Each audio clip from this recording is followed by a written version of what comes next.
अपने इस जीवन को नष्ट ना करें। एक वचन पढ़ेंगे मत्ती उसका 5, उसका 13, 14, 15, 16।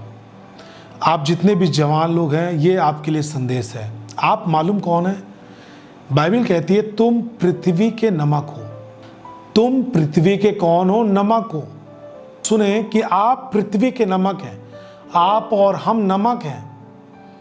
और एक नमक का काम होता है कि लोगों को स्वादिष्ट करे। और यदि आप पूछे कि नमक में स्वाद है कि नहीं, तो मैं आपसे बोलूंगा है। एक नमक में स्वाद होता है। और प्रभु कह रहा है कि तुम पृथ्वी के नमक हो, और नमक होने के कारण तुम लोगों को स्वादिष्ट कर सकते हो। लेकिन यदि नमक का स्वाद बिगड़ जाए तो वह फिर किस वस्तु से नमकीन किया जाएगा? यह असंभव हो जाएगा। जब एक युवा अपनी योग्यता, अपनी क्वालिटी को भूल जाए और वो बिल्कुल खराब हो जाए, उसका स्वाद चला जाए और इस तरह स्वाद खत्म हो जाए कि कोई उसकी ओर देखना पसंद ना करे, तो मैं आपको बोलना चाहता हूं, वो किसी वस्तु से नमकीन नहीं किया जा सकता। केवल इसके कि वो किसी काम का नहीं, केवल इसके कि बाहर फेंका जाए और मनुष्यों के पैरों तले रौंदा जाए।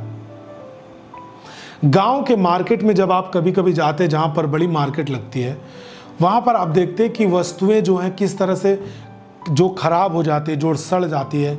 चाहे आप सब्जी के मार्केट में जाएं, चाहे आप जो अनाज होता है उसके मार्केट में जाएं, तो वहाँ पर देखते हैं कि इस तरह खराब चीज़ें, वस्तुएं बहाई होती हैं, फेंकी हुई होती हैं, और लोग उसको पैरों तले दबाते कुचलते चले जाते हैं और उन चीज़ों की तलाश करते हैं।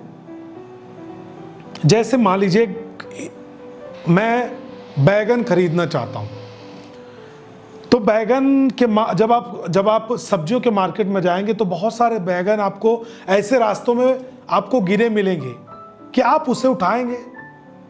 क्या आप सोचेंगे ले चलता हूँ इसको, अपने मम्मी को देता हूँ और इसको बहन को देता हूँ और बोलता हूँ बहन इसको अच्छे स्वाद में तब्दील कर दो, सब्जी बनाओ, फ्री में मिली है। आप उसे ले जाएंगे क्या? नहीं। यदि आप ले भी जाते हैं तो इसका मतलब यह है कि आपका जो दिमाग है वो खराब हो चुका है, क्योंकि खराब वस्तुओं की सब्जी नहीं बनती है। सही है। लेकिन आप उन चीज़ों की तलाश करेंगे जो अच्छी जगह मार्केट में आप देखेंगे, उठाएंगे, उसको चेक करेंगे कहीं पर इसमें छेद तो नहीं है। छेद होगा तो वह जरूर इसमें कीड़े लगे हैं। बोलोगे भैया इसको नहीं लेंगे, इसमें आधा खराब निकल जाएगा। अच्छा बैगन आप ढूंढते हैं, भले आपको 2 रुपया महंगा मिले, 5 रुपया महंगा मिले, अच्छी चीज़ें आप खरीद कर लेके आते हैं, उसको बनाते हैं और उसमें स्वाद मिलता है।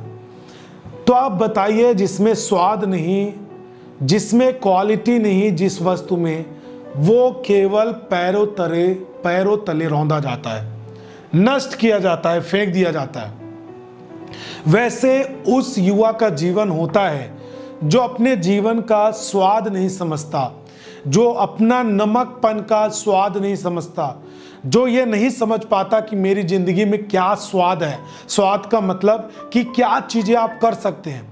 मैं आपको नहीं बोलता कि आप, कुछ लोग सोचते हैं सरकारी जॉब नहीं मिला तो मैं कुछ नहीं कर सकता। क्यों नहीं कर सकते आप? क्यों आत्महत्या की ओर जा रहे हैं? मान लीजिए आप 1 नंबर से पीछे हो गए, 2 नंबर से पीछे हो गए, ट्राई करिए, नहीं होते आप कुछ और काम करिए। इस जो ये उम्र है, इसमें आप बहुत कुछ कर सकते हैं। ये नष्ट होने वाला जीवन नहीं है। आप इसकी योग्यता को समझिए, आप इसकी प्रतिष्ठा को समझिए।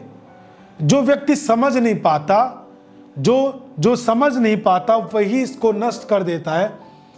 और फिर उस युवा के जीवन को कोई भी व्यक्ति अपने जिंदगी के लिए उदाहरण नहीं बनाता।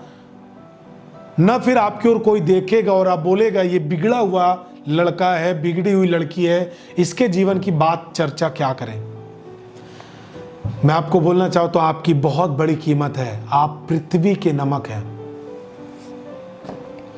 आप एक एक व्यक्ति उस व्यक्ति के समान है जिसने बड़े बड़े आविष्कार किए, चीजों की बड़ी बड़ी वस्तुओं के आविष्कार किए हैं, बड़े बड़े दुनिया में नाम किए हैं। आप उनके समान हैं। हालेलुया। आप उसी तरह प्रतिष्ठित हैं। मैं नहीं कहता कि जो व्यक्ति, एक व्यक्ति इस काम में सफल हुआ तो आप केवल इसी में सफल हो, नहीं तो अपने आप को आप हारा हुआ मान लें। ऐसी बात नहीं है। यदि कोई व्यक्ति इस काम में, अच्छे काम में सफल हुआ, आप उसमें नहीं सफल हो पा रहे हैं, तो अपनी योग्यता के अनुसार आप दूसरे काम में सफल होइए, लेकिन आप सफल होंगे क्योंकि आपके अंदर प्रतिष्ठा है। आपका युवा जो जीवन है वो गरिमा से भरा हुआ, महिमा से भरा हुआ जीवन होता है यीशु मसीह के नाम में। आमीन। आप मसीह में हैं। आपको मैं बोलता हूं, आप अपने जीवन को व्यर्थ, त्यागा हुआ, छोड़ा हुआ, अपनी योग्यता को खोया हुआ व्यक्ति ना समझें। आपके जीवन का स्वाद, जो आप इस धरती के, इस पृथ्वी के नमक हैं, इसका स्वाद आप खोने ना दें, नहीं तो आप पैरों तले रौंदे जाएंगे। आप क्या समझते हैं, जब आप चुपके चुपके बेविचार में होते हैं, आप क्या प्राप्त कर पाएंगे? मैं आपको बोलता, आप कुछ नहीं प्राप्त कर सकते। जब एक युवा के जीवन में हस्तमैथुन की आदत होती है, मैं आपको बोलना चाहता हूं, वो मानसिक रूप से, शारीरिक रूप से, आत्मिक रूप से भी दुर्बल पूरी तरीके से हो जाता है। वो कुछ नहीं कर सकता अपने जीवन में। प्रियजन, मेरे भाई बहन, आपने ठाना नहीं, आपने समझा नहीं, इस कारण से आप उन चीजों में पड़े हुए हैं। आपने कभी जाना नहीं कि मुझे इस चीज को करने से क्या चीजें मिलती हैं। आप सोचते हो थोड़ा माइंड फ्रेश होता है, ऐसी बात नहीं है। परमेश्वर को वचन पढ़िए, आपका माइंड फ्रेश रहेगा। ये गलत टीचिंग है जो आपको बोलते हैं लोग, आपका माइंड फ्रेश रहेगा। आप वीडियो देखते हैं तो हस्तमैथुन कर लिया करें तो इससे आपका माइंड फ्रेश होगा। कदापि नहीं, ये वचन के खिलाफ है।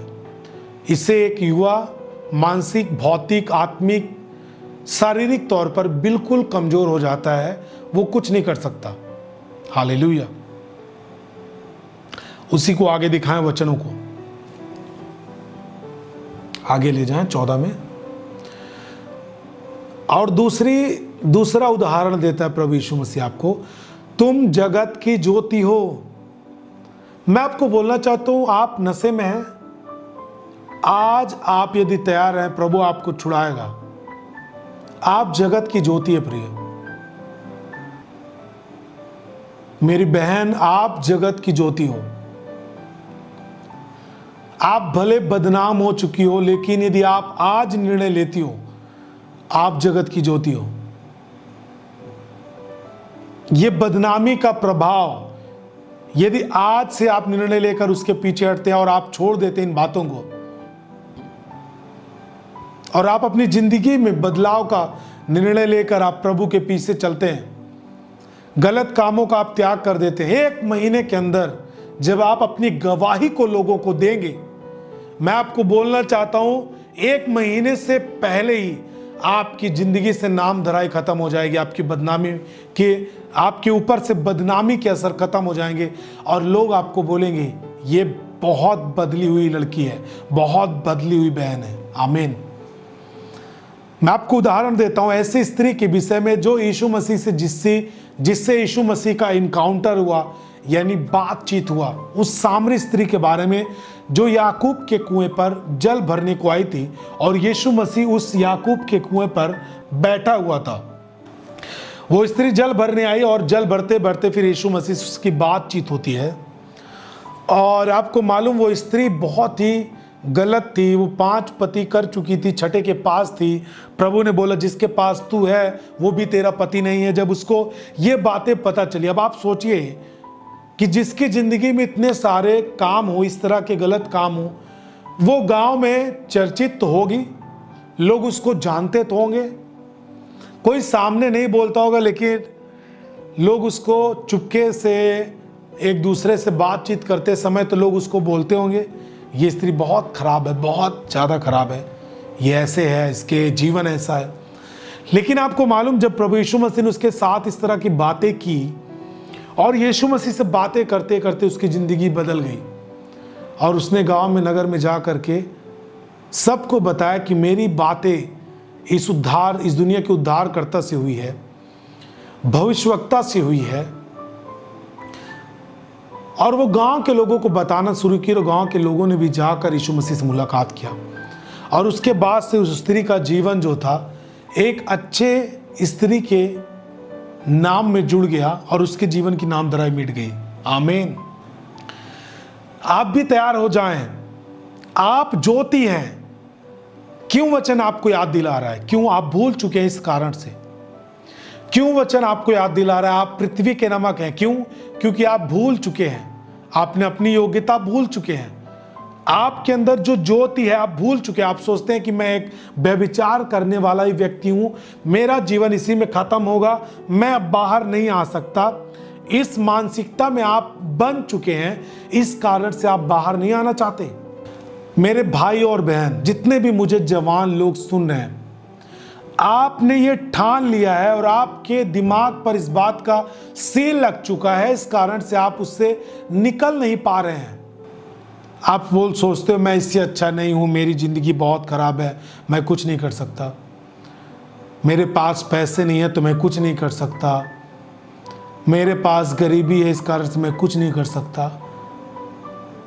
मैं आपको बोलना चाहता हूं, यीशु मसीह आपसे ही बोलता है, आपसे ही बोल रहा है। आप जगत की ज्योति हो, आप पृथ्वी के नमक हो। अपनी योग्यता में खड़े हो जाओ, अपने उजियाले देने वाले योग्यता में खड़े हो जाओ। आज से ही निर्णय लो, बदलाव की ओर फिरो। परमेश्वर आपके साथ खड़ा है।